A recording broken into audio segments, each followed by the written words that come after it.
Assalamualaikum warahmatullahi wabarakatuh. Sebelumnya, perkenalkan nama saya Tarisha Fadra Surya, NIM 19040305.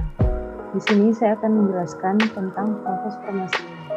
Topik yang akan dibahas adalah pertama proses bubut yang terdiri dari bagaimana prinsip kerja proses bubut, lalu ada komponen proses bubut dan proses pengerjaannya pada bubut. Lalu yang kedua ada proses scrap. Pada proses scrap ini juga akan dijelaskan mengenai prinsip kerja, komponen, dan proses pengerjaannya pada rangkaian. Dan yang ketiga ada kerja bangku. Pada kerja bangku ini akan saya jelaskan mengenai prinsip kerja drilling dan kerja bangku, jenis kerja bangku beserta fungsinya, serta proses pengerjaan pada bangku. Mesin bubut itu ialah suatu mesin perkakas yang digunakan untuk memotong benda yang diputar. Sedangkan bubut itu merupakan suatu proses pemakanan benda kerja yang sayatan dilakukan dengan cara memutar benda kerja, kemudian dikenakan pada pahat yang digerakkan secara translasi sejajar dengan sudut putar dari benda kerja. Nah, bagaimana sih prinsip kerja mesin bubut? Prinsip kerja mesin bubut itu yaitu proses spindle itu nantinya akan memutar benda kerja melalui piringan pembawa sehingga memutar roda gigi pada poros spindle. Lalu melalui roda gigi penghubung tersebut, putaran itu akan disampaikan ke roda gigi poros ulir. Lalu oleh klem berulir, putaran poros ulir tersebut diubah menjadi gerak translasi pada eretan yang membawa pahat. Nah, lalu adapun komponen-komponen dari mesin bubut yaitu kepala tetap. Kepala tetap ini terdapat di kepala tetap ini tuh ada poros spindle mesin.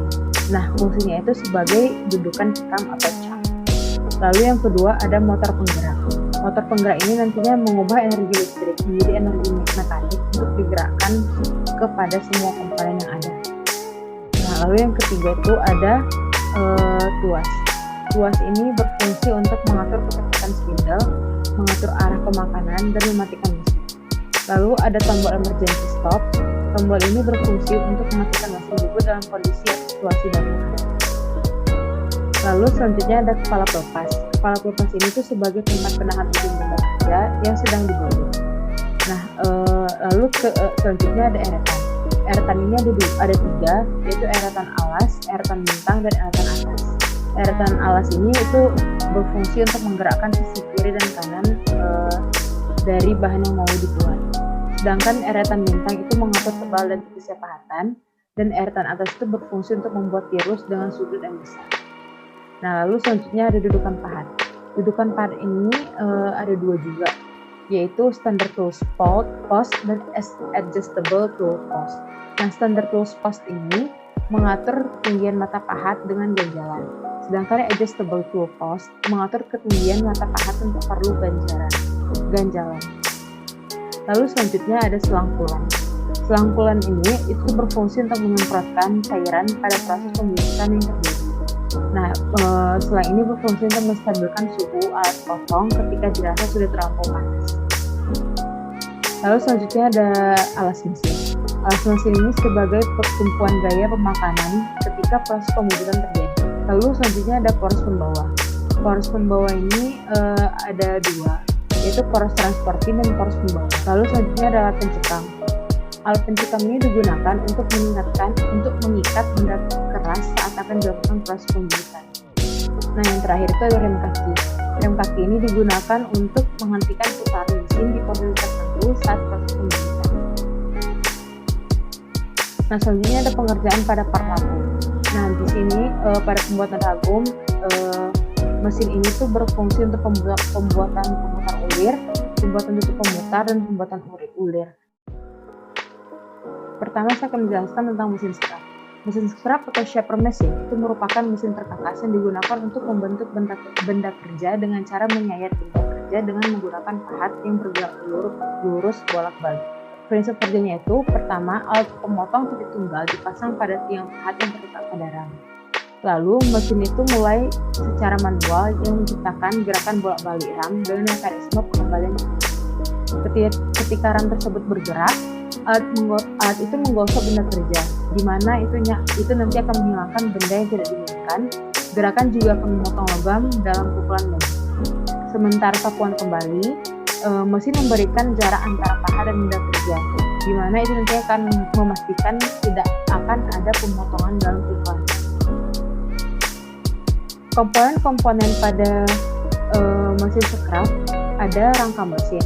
Itu terdapat lengan yang dapat digerakkan lurus bolak-balik atau maju mundur pada alur yang terdapat pada bagian atas rangka mesin. Lalu yang keempat ada rumah pahat. Itu berfungsi sebagai tempat di mana pahat scrap dipasang. Selanjutnya ada pelat rumah pahat. Itu tuh berfungsi untuk menghindari gesekan antara ujung pahat dengan permukaan benda yang dapat merusak pahatan dan permukaan benda kerja. Lalu ada kotak ayun. Kotak ayun ini berfungsi untuk tempat pelat rumah dipasang menggunakan engsel. Lalu ada eretan pahat. Eretan pahat berfungsi untuk mengatur posisi pahat dalam arah vertikal. Lalu ada tuas kedudukan langkah lengan digunakan untuk mengatur posisi langkah lengan, di mana dalam hal ini berarti mengatur posisi langkah pahat yang disesuaikan dengan panjang benda kerja yang akan diserap. Nah, pengerjaannya pada perragum itu terdapat pada pembuatan penjepit tetap, pembuatan badan ragum, dudukan ulir, dan penjepit berjalan. Nah, di sini itu nantinya mesin scrap ini setelah melalui proses cutting, lalu akan diukur dimensi, lalu dari pengukuran dimensi itu akan dibentuk dan dikurangi dimensinya. Proses drilling atau mesin bor itu merupakan jenis mesin yang gerakannya memutar alat pemotong yang arah pemakanan mata bor hanya pada seluruh mesin tersebut. Sedangkan proses pengeboran itu merupakan operasi yang menghasilkan lubang berbentuk bulat dalam lembaran kerja dengan menggunakan pemotong berputar yang disebut dengan bor. Bagaimana sih prinsip kerja mesin bor ini? Prinsip kerjanya itu, pertama, penggerak mesin berupa motor listrik yang dapat memutarkan poros dengan sabuk pemutar atau gas. Lalu, poros berputar di dalam rum pipa atau drill sleeve yang mana itu nanti dapat digerakkan ke atas dan ke bawah dengan bantuan dari roda gigi dan baut. Lalu ada roda gigi berputar dengan tuas pemutar yang menghasilkan tekanan pemakan bagi alat potongnya. Komponennya ada base, meja, tiang, dan mata bor. Base berfungsi untuk penopang, meja digunakan untuk meletakkan benda kerja, kolom digunakan untuk menyanggah bagian-bagian yang digunakan, mata bor sebagai alat pembuat lubang, spindle bagian yang menggerakkan cak, drill feed hand handle itu untuk menurunkan atau menekan spindle. Spindle hand itu berfungsi untuk sebagai rumah dari konstruksi. Kelistrikan itu sebagai penggerak utama dari mesin bor. Pengerjaannya pada parragum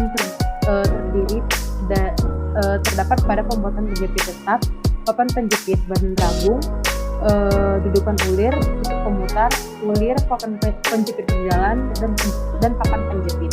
Setelah melalui proses scrap dan proses cutting, akan melalui proses drilling.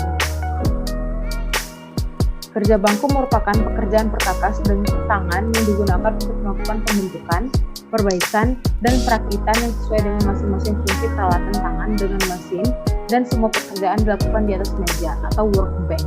Contohnya adalah proses mengukir, mengetap, menggerinda, melukis, menandai, menggergaji, dan lain-lain. Nah, macam-macam kerja bangku ini ada kikir, ragum, gergaji, pahat, dan pentik. Kikir ini tuh berfungsi untuk meratakan dan menghaluskan suatu bidang. Ragum berfungsi untuk menjepit benda kerja secara kuat dan benar.